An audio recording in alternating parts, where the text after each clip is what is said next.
Okay, so really quickly, welcome to the sales or introverts in sales group virtual event where we're going to be talking broad subjects about introverts in sales and specific subjects. We do have a slide deck today, but we want this to be as interactive as possible. I'm host Eric Brickwell Jones, and my co-host is Ryland Ferguson. And we're still admitting some people here. So it sounds like we have all introverts, maybe a couple mediums. Is that about right? Sound about right? And just curious, what we have, like I said, the deck, but what were you hoping to maybe a couple of volunteers could say what they were hoping to get out of the discussion today?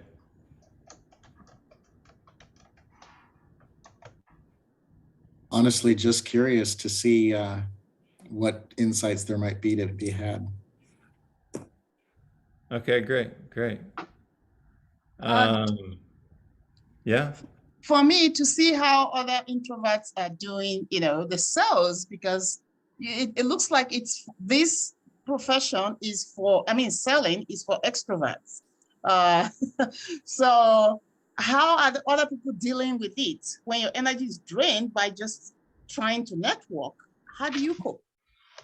So that's just to see how people are, introverts are coping and excelling in this.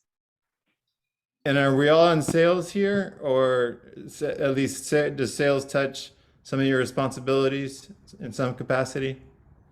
Well, I think every business owner sells. So I am in the marketing, but you can't get customers without closing, without selling, without interacting and networking. So yeah. Yeah. And I guess as an extrovert, I'll just start off with I deliberately didn't do research on this or Google anything because I wanted to come out and just say what my opinion is, what I think of an introvert, being an extrovert.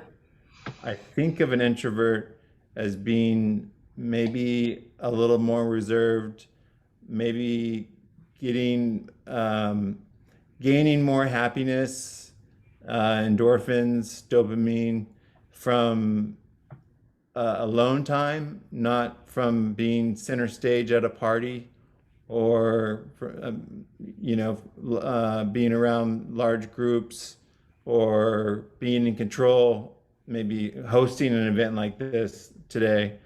Um, but I'm also seeing a trend in sales where introversion seems to be depend. I mean, I've seen some books and studies progressively more of a strength. It can be more of a strength in sales for many reasons. But obviously, I think there is a stereotype in sales where it's the extrovert that is hitting the phones, that is talking to, having as many conversations as possible, is really creative and maybe loud, speaking their mind in team meetings, saying whatever is on their mind, maybe not biting their lip as much. Um, Whereas introverts might be listening more and selective with when they speak or when they choose to interact in groups, be it sales or otherwise. Um, those are just some of the things that come to mind when I think about introverts. And is any of that offensive or way off from what you guys think or believe? I think the two key things for me is just being drained by a lot of crowd and things happening there, which drains me from networking. And then the second thing is I need to think before I speak. But in a group where you're thinking, it's like you don't know the answer, or you are left behind. when people are socializing, you're thinking of what to say. So I think it does impact my networking ability. How do I break into that group of niche all joined together, sipping their wine, and I'm going, "Mhm."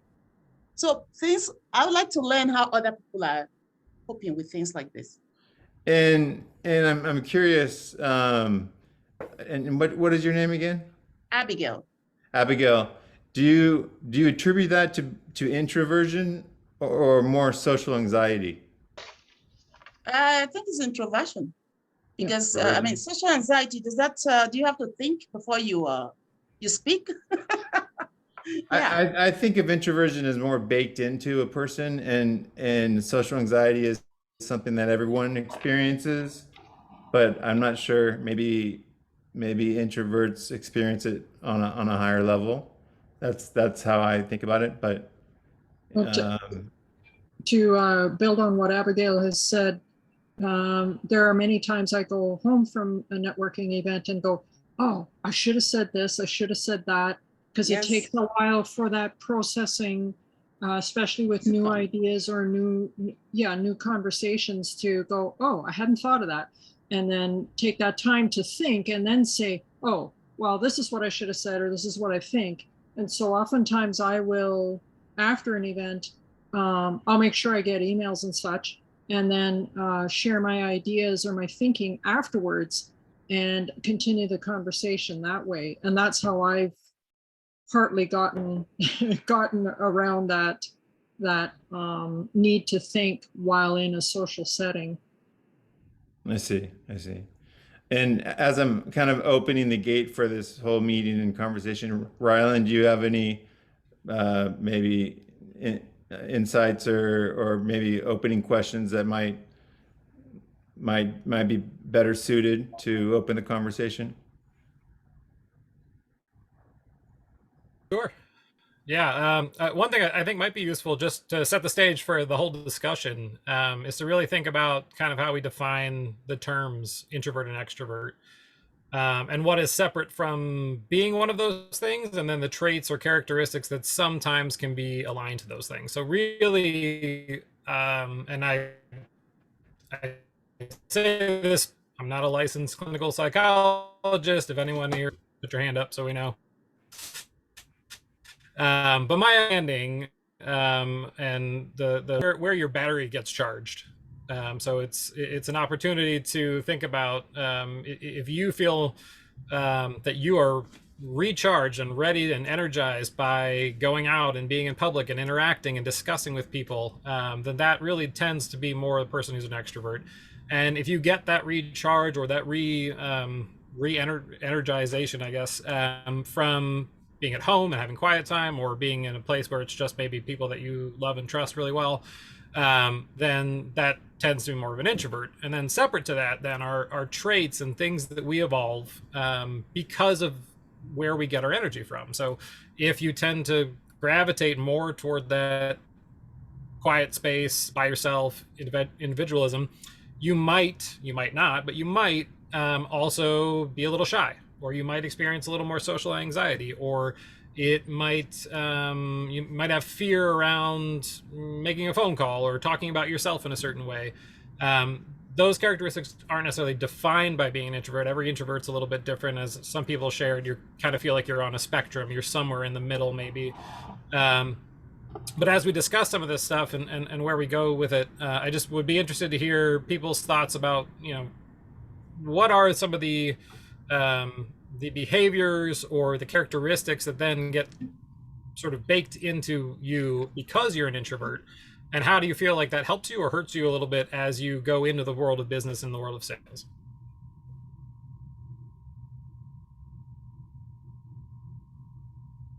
Does anybody disagree or agree or have a thought on that? Yeah, I think you're on. One of the things, kind of also to help answer Abigail's question about what to do, I think the idea that we want to think before we have something to say is very, well, for me, it seems very reasonable. we can develop coping mechanisms for that kind of thing, right? So what I do, for example, if I know what I'm headed into, and I used to teach at the college level before I started my own business. So I'm in the classroom surrounded by 30, 40 students, and I found myself very alive in those moments, but that's because I am very academic and I'm very comfortable in a sort of school setting, right? So if you can get yourself into the kind of setting that you're comfortable in, then that's one thing that helps. The other is to be prepared. I make notes, talking points, other things like that before I head into networking so that I feel comfortable with what I have planned to say. And then I don't have to think as much about what I'm going to say. Especially, I particularly prefer speed networking events because then, you kind of get reduced to that one-on-one or a couple, small groups, and then you can say the same thing over and over again. It's kind of cheating, honestly, but I find it effective for me. What is it? And Abigail, it sounds like one of the things you wanted to get out of today is how to be better at networking or have less fear, anxiety going into networking events or components of sales. Yeah. Mainly to see how others are coping and dealing with it. And I like the tip that Bola gave. Prepare, write down the think before you go. So that you are not thinking right there, because with society, if you don't reply or don't get into the conversation, you are left behind. That's what it is here, especially in this area here, well, the US here. You're left behind. So what I like to give, like the tip that he gave now, and then for speed networking, maybe I have to try speed networking, but just to be honest, I am enjoying Zoom meetings, honestly, way more than, the in-person networking with a lot of crowd. That didn't seem well with me, and it's not social anxiety. I did 3 speed Zoom networkings yesterday. Oh, wow. Yeah, you can find them on Alignable pretty easily. Mm. What is it exactly that I guess, I don't know if scare is the right word, but makes you feel uncomfortable in these networking situations? Is it rejection of your idea if you were going to communicate it? Is it a possible disagreement with the other person, or just the responsibility of having to exhaust that energy of socializing? It has nothing to do with the disagreement of ideas. They're just chatting. The thing is thinking first. By the time I come up with, oh, this is what I should say, the topic is the next topic is being discussed already. That's the thing. It's been discussed already. And I can see that back at home here, where my daughter, she can come up with what to say immediately the person finishes talking. And I'm still thinking, well, we got to, she has to accept that I have to think before I answer. Because she's like, you tell me this. I have to think, because if I tell you now, I'm going to change my answer later on after I have thought about it. So can you imagine just having a regular conversation with people, planning for what to say, and it's over. They're discussing the next topic. So you stay there and you're pretty much not contributing. That's the thing. And you're networking. So networking, people have to like you, to do business with you. I don't. Oh, go ahead. I think sometimes we introverts sometimes come off as socially awkward, even though when you get to know us one-on-one, people have often said to me, "Oh, you're such an interesting person." But when I'm standing there, in a social situation and I'm mumbling, and not mumbling exactly, but trying to come up with an answer to their question, it's definitely awkward socially. So that, I think that is not exactly a fear, but it is a concern when I go into, a networking situation or try to think of doing sales. And on the first slide, it said something about, or maybe you said it, not feeling comfortable talking about myself. I've had to get out of that. I guess, so my company is like an arts company. And so I don't know if people will like it or not. And everybody has different taste in art. So to put that out there and say, you gotta buy my stuff, it's like, well, I don't feel that way. I don't feel you have to buy my stuff. I would just like you to take a look at it. And so for me, it's going to be very soft sell. And I probably suffer sales because. Have you guys ever read the book, the 7 habits of most effective people, or the 7 effective habits of what is it? It's 7 habits of highly effective people. Highly effective. Yeah. And in it, they talk about different forms of listening. And there's a sales guru named Andy Paul. He's big on LinkedIn and whatnot. And he talks about the same thing. And in it, he lists the 5 forms of listening. And the supreme form of listening, just ahead of attentive listening, is empathetic listening, where you're listening so much, you're not listening so you can think of what you're going to say next. You're not listening just attentively, where you still might come back with a response that might be relevant, but you're listening on a level where you're actually putting yourself in the other person's shoes. And according to Andy Paul, the most empathetic listening you can do, the most thoughtful question you can ask in sales is more powerful than the strongest statement or pitch you can make. It'll accelerate the sales process. The better questioning will actually trump the statements, and I found that extremely interesting, and I associated that with introverts. Okay. Maybe just to jump off the back of that, Eric, I think that you hear things like this a lot talked about in sales, like listening is really important. I don't know if that translates to everyone here. I do think that introverts are inherently often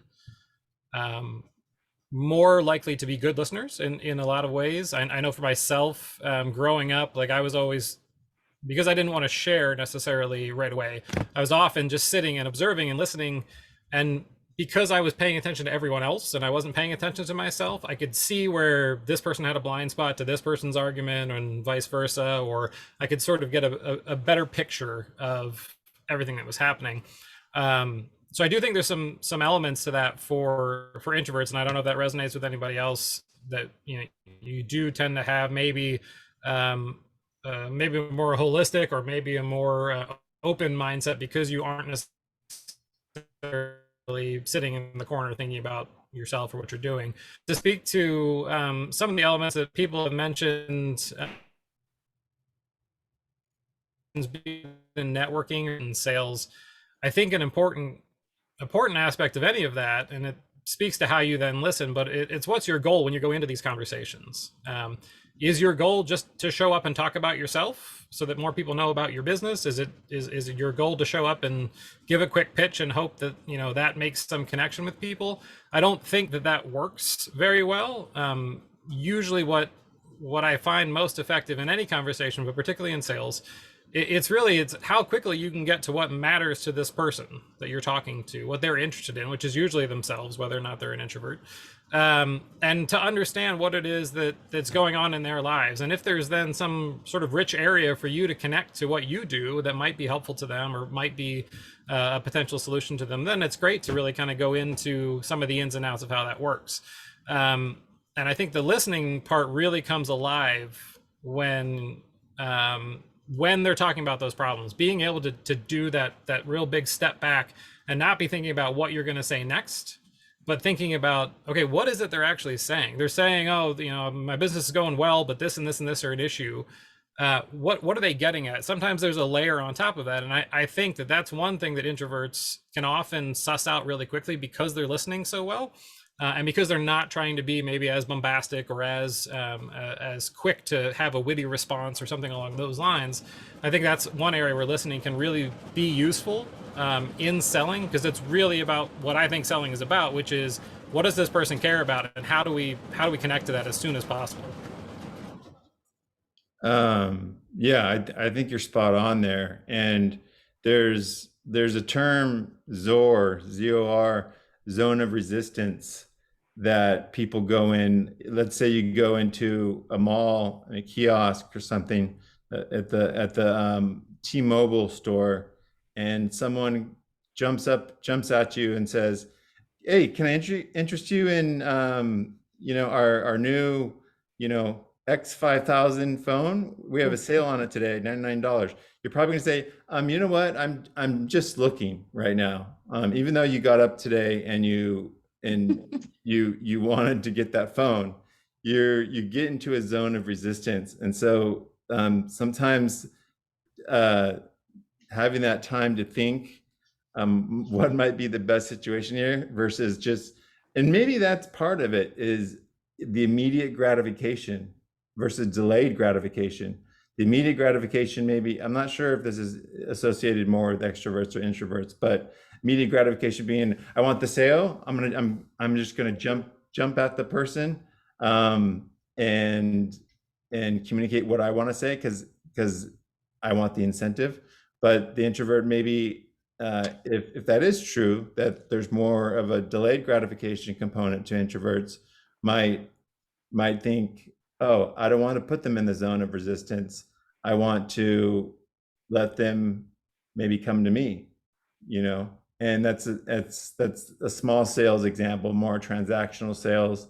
But I find that it's almost like pattern disruption, which can be very effective in sales, where you surprise the buyer, where you're not asking a question that is usually asked. You're not jumping to answer right away.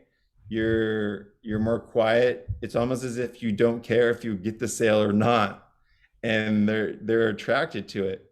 I think, oops, we got a late arriver. Hello, Ada. Ada? Okay. So I think it's that pattern disruption. I think that it really helps, and it's obvious that it's not the new sales methodology book. Try to be more of an introvert and crush your quota, or double your business, your revenue in 1 year. That it's actually natural. I have to work on it, for one. I try to say one Mississippi after someone makes a comment. So I actually think about it and try to get as close to empathetic selling or listening as I can. But I think it's the pattern disruption that really is effective. And detaching. I think introverts are really good at another hot topic in sales is detaching yourself from the outcome. Going in, hopefully for me, it's because I have enough opportunities that I really don't care if I get the sale or not, right? Because I have other people to call. but if you can detach yourself from the outcome, then that puts a lot less pressure on the buyer, right? So I think it's in as an extrovert, I have a lot about I'm attracted to introverts, you know, and when in former lives when joining an organization or something, and there's other salespeople on the team, I attract myself to the introverts because I want to broaden my tool set because they're tools that I just don't have naturally, you know, and I think they're really effective. I'm not sure if I want to be an introvert. I guess I want to be a person that is glad I am who I am, the person I am. But I guess I have a question for you guys. Do you guys have you embraced being an introvert, or do any of you really wish you were extroverts? When I was growing up, I'm one of three. My two brothers are both extroverts, and they could just go up and talk to anybody. And I really wanted that. I was always shy and quiet, and until you got to know me, and then I could chat up a storm. But and I always wanted that. But over the years, I've really become a lot more comfortable in being an introvert. And then I posted on the page a book that I came across probably about 5 or 6 years ago, Quiet, the Power of Introverts. And that made a huge difference for me. I really settled into being an introvert after that. Interesting. Anybody else? What about how you go about your business? Because, you know, I'm a business owner, and I have freelancers work for me here and there, but I don't have any steady employees. So I'm doing all the work basically, and a lot of it is, I mean, the nature of my business is lead generation and sales.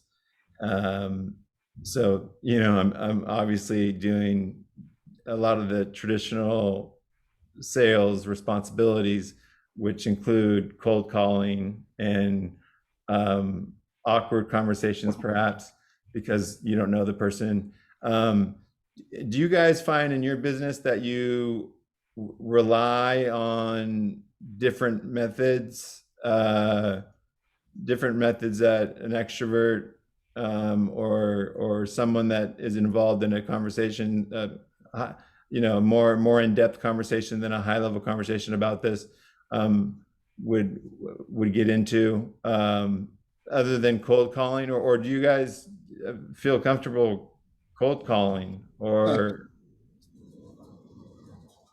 no?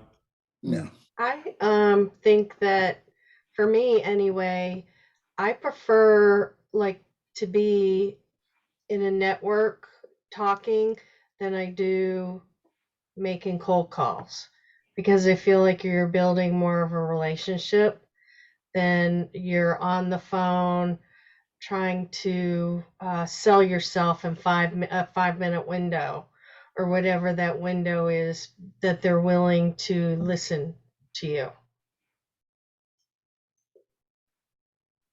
Do you think it could be partly, Stacey, a perception of, because when I cold call, of course I'm trying to be as active as I can to get you know, the deal closed, and you know how effective I am. On a personal level. I've worked with Stacey, and but I oftentimes I'm fine with saying no to the person that I don't think this is going to work, even if they. So I kind of go into it not trying to sell myself, but really it's almost like, not why should you buy from me, but why should I sell to you? Like, I'm doing them a favor just as much as they're doing me a favor. And if they're not okay with it, that's fine. But I don't I don't tend to look at it as a burden on them, or manipulation or lying or trying to convince them, I guess. I feel I haven't had that same response, and maybe it's just because I just truly don't like doing it. So therefore, I have my mindset on, yeah, I'd rather find other ways to try to grow my business Yeah. than doing the traditional cold calls. And I think you speak for most people when you say you don't like cold calling. I don't think there's a lot of people, 10-year-olds, when they're asked what they want to be when they grow up, they say cold caller.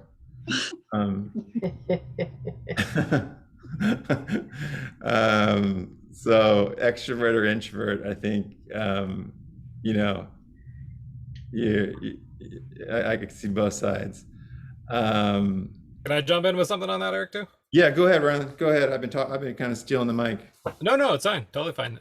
One thing that helped me, so about 10 years ago, I took a job as a cold calling salesperson.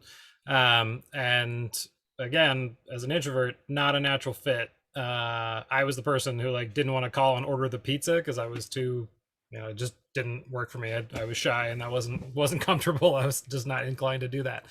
And then I found myself in this role where I was expected to, do the very stereotypical pick up the phone and dial hundreds of times a day kind of thing. And it wasn't comfortable at all. And it wasn't fun at all. But what I did come to learn about it, and where I started to find both comfort for myself and more effectiveness when I would make a cold call to someone, it really came down to how well I understood what I was offering, what problem I was solving, not just the benefits and the features and the aspects of the thing that I was offering, but really what was it going to do for this person? And I believed in it. I really thought it was something that could make a difference to their business or to their lives. And the other part was really coming to understand who I was selling to. In this case, it was the heads of marketing and sales for tech companies. And it wasn't until I could better understand what they did and what their lives were like and how they were judged and evaluated and what made a difference in their lives from day. I mean, Eric, you've been in those roles, right? You know what it's like to have that kind of pressure on you as a sales or marketing person in Silicon Valley. And when I understood that, and I understood what I could do for them, I was actually excited to get on the phone. And when I called them, it wasn't about having the right thing to say or the witty comeback to their objection when they picked up the phone. It was really just my passion and authenticity coming through and saying, look, I work with people like you. I understand that there's issues. You may or may not be having them, but we're solving some of these problems for people. And I think that's worth a couple minutes of time to talk to you. And what I found, while no solution is perfectly effective, you should really do all your different channels of cold calling and emailing and all kinds of other ways of getting in touch with prospects. But that made cold calling far less intimidating to me. And it really helped me to get excited about it. And I still couldn't do it all day long. I still needed to kind of pulse or take breaks in between it. But that thought process of oh, this could be a person I could get on the phone and help, and they could be a customer and they could be really happy because that I made this call today. That really changed my mindset when I went into cold calls. And it helped me to just feel that level of comfort that was lacking when I first walked into that job and was completely unprepared to pick up the phone and dial someone I've never spoken to and ask for their time and a lot of their money. That sounds like, if I may, not just comfort, but that the practice, and the repeated activity gave you, increased your confidence, right?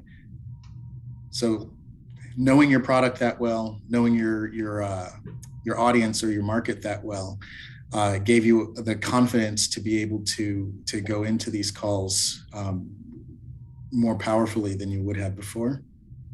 Yeah, that's beautifully put, Bola. Thank you. Yeah, I like to talk to my clients about having a sales practice. That's really how I think of it. Whatever you're doing as a business owner, sales is not something that you can just turn on and turn off and have really not developed any skills in. If it's something that you work at and you can build that level of comfort, those things that seem scary to you day one don't seem scary, 6 months later. And it is about finding the answers to those questions so that when you are in a situation where you could sell, you have the opportunity to tap into all that comfort, all that knowledge, all that experience, all that practice, and then go forward with a lot of integrity. It almost reminds me of the quote Abraham Lincoln said, "If I had an hour to chop down a cherry tree, I'd spend the first 45 minutes sharpening the axe, and the last 15 chopping the tree." Because I think a lot of extroverts want to get the at bats and execute a little too prematurely, whereas it's probably best not to reinvent the wheel and really understand your buyer. And first impressions mean a lot. Understand your buyer and have that first reach out, throw the convey the impression that this Rylan, this is the first time I'm getting an email from Rylan or talking to Rylan, and I know I can already tell it's not going to be a waste of my time. He's done his research. He knows the product. I'm not going to have to engage other resources. So I think that's a really important point that you bring up, Rylan, is the maybe the research that touches on what you're saying. I guess it's the one Mississippi analogy that you can apply to everything. Before you open your mouth. and I've gotten in trouble for this many times throughout my career, but it's something that I constantly work on. So anyways, I think that's a really valuable point. To sum up, because I know we're coming up on time here at 1:15 or Pacific time anyway. 90% of alignable, I believe, is like East Coast. It's hard to. I just became the ambassador of San Francisco, and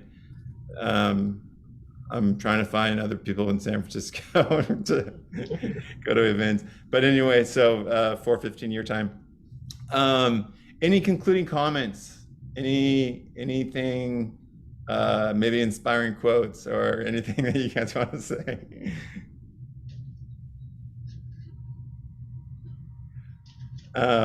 On an optimistic level, I really do that modern sales is transforming in favor of the introvert. More of a salesman, sales engineer hybrid, where you're in a traditional sales role. For me, enterprise sales, I worked at Salesforce.com, selling to another enterprise. You have the sales guy that got the interest, and then when it comes down to getting under the hood, you bring in a sales engineer that is just full of knowledge about the product, not asking salesy questions like, when do you think you could buy? Do you have money for this? Do you have budget for this? Can I forecast this at 75%? It's more just about information and helping and waiting for the turn to talk after the salesperson. So I think there's a happy ending to this meeting and where sales and business is going.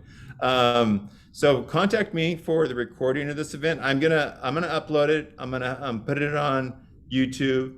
It'll be on my YouTube channel, but you don't have to go there. I'll just give you the link, and it'll just take you to the video. And I'll try to. Alignable has some weird rules, but I couldn't put the outside link in certain comment boxes.